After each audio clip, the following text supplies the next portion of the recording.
एक लड़की की शादी उसकी मर्जी के बिना एक सीधे साधे लड़के से हो जाती है, जिस लड़के के घर में माँ के अलावा और कोई भी नहीं था।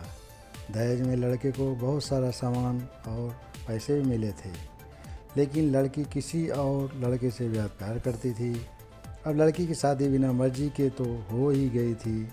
अब वो अपने ससुराल आ गई थी। तभी सुबह रात के वक्त लड़का दूध लेकर कमरे में आता है और उस लड़की यानी अपनी पत्नी के साथ बैठ जाता है। तभी उसकी पत्नी उस गुस्से से अपने पति से कहती है, क्या तुम मुझे अकेला छोड़ सकते हो? उसकी ये बात सुनकर उसका पति बहुत दुखी होता है, लेकिन फिर भी वो खुशी खुशी ये कहता है, नहीं तुम आराम करो, मैं तो सिर्फ तुम्हारे लिए दूध लेकर आया था। यह कहकर वो कमरे से बाहर चला जाता है। लड़की मन मान कर ही रह जाती है, क्योंकि लड़की चाहती थी कि उसने झगड़ा क्यों नहीं किया, ताकि वो उस गंवार से तलाक ले सके। अब लड़की को ससुराल में 3-4 दिन हो गए थे, मगर वो तो बस पूरा दिन फ़ोन पर बॉयफ्रेंड से बात करती रहती थी। और उधर लड़के की माँ बिना शिकायत करे दिन भर घर का सारा काम करती थी। वह सबके लिए खाना भी खुद ही बनाती थी, फिर भी उसकी माँ के चेहरे पर हर वक्त मुस्कुराहट ही रहती थी। लड़का एक कंपनी में छोटी सी नौकरी करता था। वह बेहद ही ईमानदार और मेहनती था। सुबह अपने काम पर जाता और शाम को थका हारा घर आ जाता, मगर उसकी पत्नी उसे एक गिलास पानी भी नहीं पूछती थी। अब लड़के और लड़की की शादी को करीब 1 महीना हो गया था, मगर अब तक वो दोनों एक साथ कभी नहीं सोए थे। वैसे लड़का बहुत ही शांत स्वभाव का था, इसलिए वह अपनी इस पत्नी को कुछ भी नहीं कहता था। फिर भी वह अपनी पत्नी को खुद ही खाना ला कर देता था, मगर उसकी पत्नी उसके साथ बैठकर खाना कभी भी नहीं खाती थी। वह अपना खाना अपने कमरे में अलग बैठकर खाती थी। लड़की को दहेज में एक स्कूटी भी मिली थी। लड़का जैसे ही अपने काम पर निकल जाता, उसके आधे घंटे के बाद ही लड़की भी अपनी स्कूटी लेकर अपने बॉयफ्रेंड से मिलने चली जाती थी, और लड़के के आने से पहले ही वो अपने ससुराल वापस आ जाती थी। एक दिन लड़के की काम की छुट्टी थी और वह घर पर ही था, तो लड़की ने अच्छे भले खाने को भी गंदा कहने अपनी सासू माँ को उल्टा सीधा कहकर खाने को बाहर फेंक देती है। ये सब देखकर लड़के को बहुत ही गुस्सा आता है और वह गुस्से में अपनी पत्नी पर हाथ उठा देता है, मगर उसकी माँ फिर भी अपने बेटे को ही डांटती है। इधर लड़की को झगड़े का एक बहाना ही चाहिए था, जो उसे मिल गया था। तभी वो बिना बोले अपनी स्कूटी लेकर अपने बॉयफ्रेंड के पास चली जाती है और अपने बॉयफ्रेंड के पास जाकर कहती है कि अब एक पल भी मुझे उस घर में नहीं रहना। आज उस गंवार ने मुझ पर हाथ उठा कर अच्छा नहीं किया। तभी उसका बॉयफ्रेंड कहता है, अरे तुमसे तो मैं कब से कहता हूँ कि तुम भाग चलो मेरे साथ कहीं दूर, मगर तुम हो कि आजकल कल पे ही लगी रहती हो। तब लड़की कहती है कि शादी के दिन मैं तुम्हारे पास आई थी तो तुमने ही तो वापस घर लौटाया था। तब मुझे बॉयफ्रेंड ने कहा, खाली हाथ हम दोनों कहाँ तक भागेंगे, तुम ही बोलो। मैंने तुमसे कहा था कि कुछ पैसे और गहने साथ ले लो, और तुम हो कि खाली हाथ ही मेरे पास आ गई थी। आखिर दूर एक नई जगह में ज़िंदगी की शुरुआत करने के लिए पैसे तो चाहिए ना। और हाँ, एक बात और कि जब भी मैं तुम्हारे पास आता हूँ और तुम्हें छूना चाहता हूँ, तभी तुम्हारे नखरे हो जाते हैं और बस यही कहती रहती हो कि ये प्यार शादी के बाद ही होगा। तभी लड़की गुस्सा होकर कहती है, शादी के बाद ही अच्छा होता है ये सब, और मैं तुम्हारी ही हूँ। मैं आज भी एक कुमारी लड़की हूँ। मैं शादी करके भी आज तक उस गंवार के साथ एक रात भी नहीं सोई, क्योंकि मैंने तुमसे ही सच्चा प्यार किया है। और अब मैं चाहती हूँ कि तुम मुझसे शादी करके मेरी मांग में अपने हाथ से सिंदूर भर दो, फिर मैं पूरी हो तुम्हारी हो जाऊँ, और फिर तुम अपनी मर्ज़ी से दिन रात प्यार कर सकते हो। तब उसका बॉयफ्रेंड कहता है, तो ठीक है, मैं तुमसे शादी कर लूँगा, मगर तुम कम से कम 5 लाख रुपयों का कल शाम तक इंतज़ाम कर लेना। मैं तुम्हें एक होटल का पता दे रहा हूँ, तुम उस होटल में रात को 10 बजे तक पहुँच जाना। लड़की कहती है उस गंवार के पास कहाँ होगा बल्कि पैसा, बल्कि मेरे पापा ने उसे दहेज में 3 लाख रुपए और मुझे उसको सोने के गहने दिए थे। गहने तो मेरे पास है, मगर सारे पैसे उस गंवार ने अलमारी में लाक कर रखे हैं। मगर जैसे तैसे उस अलमारी की चाबी लेकर सारे पैसे निकाल कर तुम्हारे पास हमेशा हमेशा के लिए आ जाऊंगी। एक आकर वो अपने लड़की अपने ससुराल पहुंचती है। लड़की ससुराल पहुंचकर अपने पति और सास से लड़ाई करती है और वह उन पर खूब चिल्लाती है, मगर अफसोस वह अकेली चिल्लाती रहती है। उसका पति और उसकी सास बिल्कुल शांत रहते हैं। तभी लड़की अपने कमरे में चली जाती है और अचानक उसके बॉयफ्रेंड का लड़की के फ़ोन पर मैसेज आता है कि कब आ रही हो पैसे लेकर। लड़की मैसेज का जवाब देती है, सब्र करो, मैं वक्त पर आ जाऊंगी। तभी उसका पति दरवाज़ा खटखटाता है और अपनी पत्नी से कहता है कि खाना खा लो। तभी पत्नी कहती है, मैं खाना नहीं खाऊंगी, पहले मुझे इस अलमारी की चाबी दे दो। पति दरवाजे के नीचे चाबी देकर कहता है, ये लो चाबी और तुम्हारा अपना काम करके खाना खा लेना, क्योंकि अभी तक मैंने और माँ ने खाना नहीं खाया है।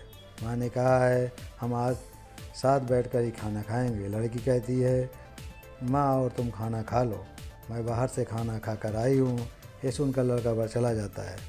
तभी लड़की जल्दी से चाबी को उठाकर अलमारी खोलती है।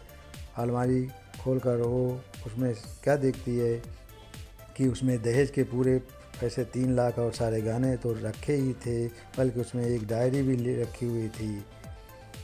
जब वो उसे खोल कर पढ़ती है तो उसमें लिखा था, प्रिय पत्नी, मुझे और तुम्हारे पिताजी को पता है कि तुम किसी और लड़के से प्यार करती हो, मगर तुम्हारे पिताजी ने बताया और पता लगाया है कि जिससे तुम प्यार करती हो उसकी पहले भी एक बार शादी हो चुकी है और वो लड़का बहुत सी लड़कियों को धोखा भी दे चुका है।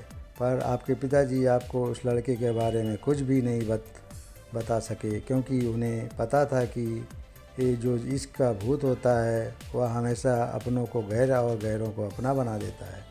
इसलिए तुम्हारे पिताजी ने मेरे आगे हाथ जोड़कर ये कहा कि मेरी बेटी को हमेशा ख्याल रखना। एक बाप के मुंह से एक बेटी की कहानी सुनकर मेरी भी आंखों में आंसू आ गए और मुझे ये यकीन हो गया था कि एक अच्छा पति होने का सम्मान मुझे मिले या न मिले, मगर एक दामाद होने की इज्जत मैं हमेशा पा सकता हूँ।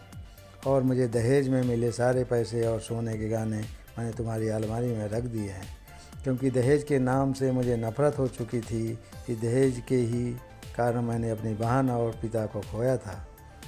और मेरे पिता के अंतिम शब्द ये भी यही थे कि किसी बेटी के बाप से कभी 1 रुपये भी दहेज न लेना। और डायरी में यह भी लिखा था कि तुम मुझसे आज़ाद हो और तुम कहीं भी जा सकती हो। डायरी के बीच के पन्नों में तलाक के पेपर रखे थे, जैसे मैंने पहले ही अपने साइन कर दिए हैं। जब तुम्हें लगे कि अब इस गंवार के साथ नहीं रहना, तब तुम भी इस तलाक के पेपर पर साइन करके अपने सारे पैसे और जेवर लेकर जा सकती हो। लड़की डायरी पढ़कर हैरान थी और परेशान भी थी। ना चाहते हुए भी उसके गंवार पति के शब्दों ने उन्हें के दिल को छू लिया था। अब वो पति के देखे प्यार को वो महसूस करने लगी थी और फूट फूट कर रोने लगी। डायरी में आगे लिखा था कि मैंने तुम्हें इसलिए मारा क्योंकि अपने माँ को गाली दी, और जो बेटा खुद के आगे अपनी माँ की बेइज्जती होते सहन कर ले, फिर वह बेटा ही कैसा। इसलिए मुझे माफ़ कर देना, क्योंकि मेरे लिए माँ का दर्जा सबसे बड़ा है और आपको मैं दुल्हन बनाकर अपना हमसफ़र बनाने लाया हूँ। आपसे ज़बरदस्ती करने नहीं। आपको मुझसे प्यार हो या ना हो, लेकिन मैं अंत तक सिर्फ तुमसे ही प्रेम करता रहूँगा। अब फैसला तुम्हारे ही हाथों में है। अब लड़की दुल्हन बन चुकी थी और उसकी आंखों में आंसू बह रहे थे। अचानक लड़की के बॉयफ्रेंड का फ़ोन आता है। तभी गुस्से में लड़की अपने फ़ोन को स्विच ऑफ करके फ़ोन का सिम कार्ड तोड़ देती है। अब उसे समझ आ गया था कि जिसने वो बेहद प्यार करती थी उसे तो सिर्फ पैसों से ही प्यार था, और सच्चा प्यार करने वाला तो मेरा पति ही था, जिसने सिर्फ मेरे पापा की इज्जत रखने के लिए ही मुझसे शादी कर ली है। और उसे मेरा एक बॉयफ्रेंड है पता होने के बाद भी मुझसे इतना प्यार किया मैं अपने पति का प्यार क्यों नहीं समझ पाई। ये सब सोचकर वो रोती रही। फिर उसने रोते हुए अलमारी का सारा सामान जैसा था वैसा ही रख कर न जाने कब सो गई। अगले दिन उसकी पत्नी देर से जागी, तब तक सुबह उसका पति ऑफिस जा चुका था। तभी पहले नहा धोकर उसने साड़ी पहनी, फिर लंबा सा अपने मांग में सिंदूर लगाया, जबकि पहले एक बिंदी लगाती थी ताकि कोई लड़का ध्यान न दे और किसी को ये पता न चले कि वो शादीशुदा है। मगर आज तो 10 किलोमीटर से भी दिखाई दे रहा था ऐसी लंबी और गाढ़ी सिंदूर। फिर उसने अपना मंगलसूत्र पहना और किचन में जाकर सासू माँ के ज़बरदस्ती कमरे में आराम करने भेज देती है और ख़ुद अकेली ही सबका खाना बनाती है।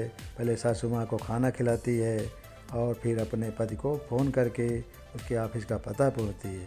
उसका पति उसको ऑफिस का पता देते हुए सोचता है कि कहीं उसकी पत्नी ने तलाक देने का फैसला तो नहीं कर लिया। मगर उसे कहाँ पता था कि वो अब सुधर गई है और उसे ही अपना पति मान चुकी है। इतने में ही उसकी पत्नी स्कूटी लेकर उसके ऑफिस खाना लेकर पहुंच जाती है। पति को देखकर पति हैरान हो जाता है। तभी वो अपनी पत्नी से पूछता है, सब ठीक है ना? माँ ने तुमसे कुछ कह तो नहीं दिया? उसका पति सवाल पर सवाल पूछे जा रहा था। तभी अचानक पत्नी सबके सामने अपने पति के सीने से लिपट जाती है और उसे कहती है कि सब ठीक है, मगर मुझे तुमसे कुछ कहना है। पति कहता है, हाँ कहो। तब पत्नी सबके सामने कहती है, लव यू मेरे प्यारे पति, I love you for ever. ये सुनकर ऑफिस के सभी लोग हैरान होकर खड़े हो जाते हैं और ज़ोर ज़ोर से तालियां बजाने लगते हैं। तब पत्नी सबके सामने अपने पति का हाथ पकड़ के कहती है कि अब 1 महीने तक मेरे पतिदेव ऑफिस में दिखाई नहीं देंगे। ऑफिस के सभी लोग पूछते हैं क्यों? तब लड़के की पत्नी कहती है, क्योंकि हम दोनों लंबी छुट्टी पर जा रहे हैं। पति पत्नी से कहता है, तुम्हें क्या हो गया है? तभी पत्नी पति से कहती है, मुझे तुमसे सच्चा प्यार हो गया है। ये कहकर वो उसके सीने से दोबारा ही लिपट जाती है। तभी उसका पति भी बहुत खुश हो जाता है और फिर वो दोनों अपने घर चले जाते हैं और खुशी खुशी अपना जीवन बिताते हैं और हमेशा खुश रहते हैं।